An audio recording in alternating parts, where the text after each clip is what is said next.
Ayan, meron na namang nambubudol dito sa Canada. Yung mga biktima din gustong makamura sa pagbibili ng bakasyon at mga ticket na kung saan saan. Ang ginagawa niya ay sa una ay tinototoo niya ang pagbubuking. Minsan pinapamura pa niya talaga yung 630 sa pagpunta sa I guess pinupundahan niya ng own money muna niya. So ayun, nakamura. So binibait niya muna, no? And then inaano niya, ginagawa niya is the next time around is hindi na niya binubuk talaga. Ang ginagawa niya is kinukuha niya yung mga pera. Panoorin natin to, nasa Omni News to So reklamo sa Pilipinas at ilan din sa Canada laban sa isang Pilipinong nagbebenta ng vacation packages. Matapos umano makuha ang tiwala at perang bayad ng mga Pilipino, ang mga pinangarap na bakasyon di naman natuloy. Total po lahat is 9,600 ang naibigay ko kay Jack.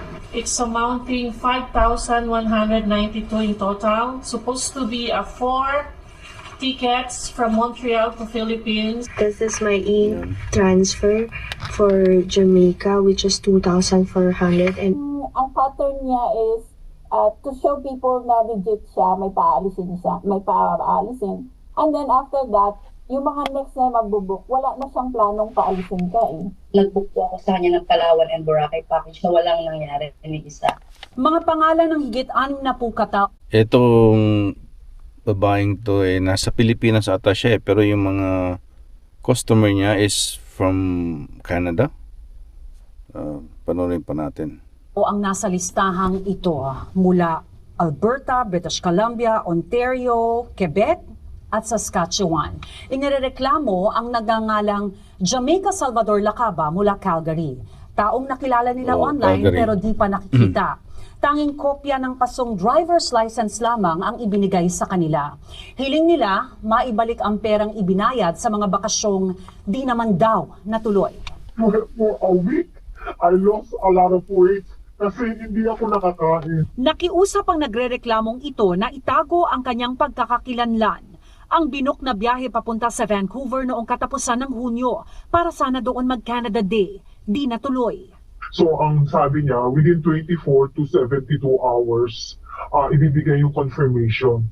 So lumampas na yung 72 hours. So every day I follow up kasi yung mga friends ko nagbayad for $340 for 5 days and 4 nights. It's really a good deal, right? With Holiday Inn and airfare. Too good to be true. Vancouver. So sino namang hindi maiengganyo? We're all prepared. Lahat ng luggages namin, 11 of us are ready to travel. Nag-text siya, sabi niya ganyan, ate, cancel na ang flight niyo to Vancouver. Sabi ko, Jack, huwag naman ganun. Sabi ko, huwag ganun, Jack. Nag-book ako ng Punta Cana. And you won't believe it. Punta ka Ang na. price niya is only 630 per person. 630 Napablur yung is isa normally is like 2,600 or 3,000. Anong kasama daw nung 630? Everything.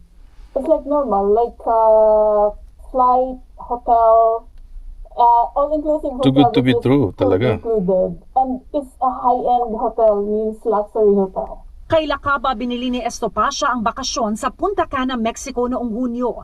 Natuloy daw silang 6 na magkakaibigan. Kaya naman nasundan pa ito ng booking sa isang cruise nito sanang Agosto patungong Greece. Pati yung cruise, sabi niya mura lang.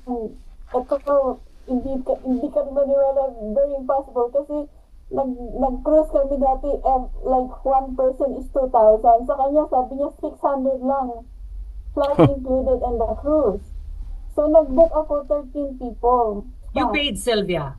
But I paid, 13 yes, people I paid. times And then before 630. that, Several before times, that, Sylvia, I heard from you, it's too good to be true. Yes. But still, you Parang, gamble. Why? Yes. Kasi Because nakakuha siya nakaalis ng na ako. Natuloy din No, daw ang first unang time. booking ni Riza Mercado kay Lacaba patungong Mexico. Kaya naman nagdesisyon na i-book muli ang susunod na biyahe ng pamilya sa kanya. Wow. Decide po ako ng mag-book again for flight namin ng June na family of 7 with my 4 kids, my husband and my mom. And then po, during the travel, it's only 695 back and forth. Alam niyo naman po, parang kapit patalim na tinatawag. Talim, So, alam mo niyo na po, pala. as of 8 years na po ako hindi nakakauwi ng Pilipinas kasi it's really hard for me to buy all the expensive tickets kasi to go back home, it's really expensive. Nagka-problema po nung pabalik kami. Dahil pinakita niya sa mga tao na So, the lady that's doing that is playing with the emotion, no? Yung, nakamura ako, ganyan. Tapos, it's just all planned. He's not doing this like accidentally, right? So, yun pa. alis kami, maraming magbubok. Ginagastosan niya yung una to get the trust na people. And then doon ka na dadalihin sa next na mga booking. Higit $300,000 o higit 13 milyong piso ang isinisigaw na refund ng mga nagrereklamo laban kay Lacaba. 5 Ayun nga. buwan na walang problema sa pagbabayad si Lacaba sa travel agency na ito sa Pilipinas na pag-aari ni Rachel Ina Rodelas. Si Rodelas ang nagbubuk ng bakasyon ng ilan sa mga naging kliyente ni Lacaba. Pero aniya, Lacaba. ang huling transaksyon kay Lacaba noong Hulyo, pumalya. Chinat ko na yung mga binuko. Sabi ko, nabayaran na po ba kayo ni Ms. Jamaica Lacaba? Lacaba. Tapos Tama yung sinasabi pangalan. confirm ko na nagbayad na po pala sila kay Lacaba, and then meron din po pala silang, may utang din po pala si Lacaba sa kanila. Bibigyan lang siya sa akin ng mga false promises niya, and ako naman maniniwala hanggang sa umabot na nga sa pinarating ko na siya sa NBI. False promises. Isang sabina ang inihain ng National Bureau of Investigation o NBI sa address sa Pilipinas ni Lacaba bunsod ng reklamo ng travel agency. Sa huling pakikipag-usap ng Omninews sa case officer na may hawak ng kaso, pinag-iisipan nila ang pagsasampa ng kasong estafa laban kay Lacaba. Ayon naman sa Calgary Police, natanggap na nila ang mga reklamo laban kay Lacaba. Nakarating na rin po sa Konsulado ng Pilipinas sa Calgary ang mga reklamo.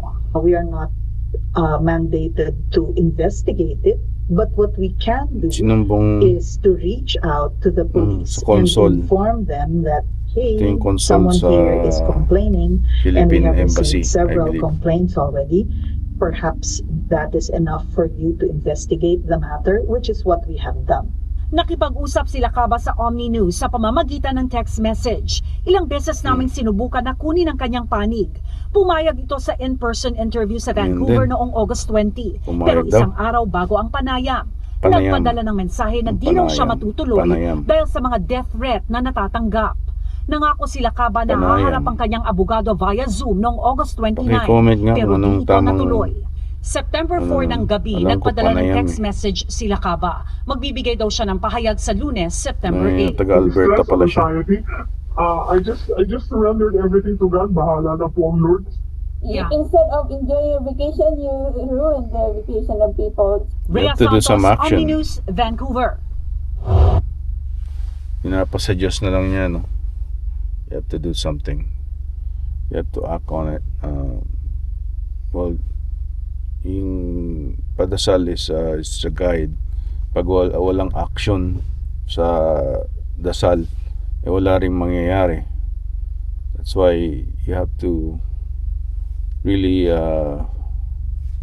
grab the opportunity, right? Yung act upon it.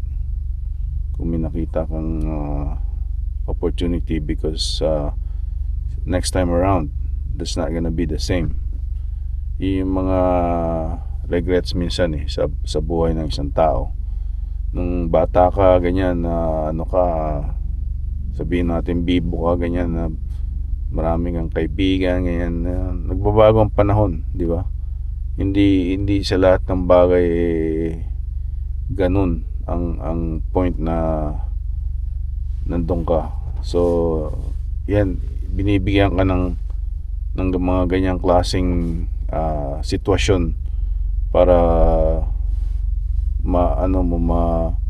bago mo ang sarili mo, right? at mag-adapt ka sa sitwasyon mo. Hindi yung sa dati ganito nagagawa ko, pero ngayon hindi na, ipapasuggest mo na lang. Hindi pwedeng ganun. Idasal mo at gumawa ka ng paraan para mabago ang lahat. Alright? Okay.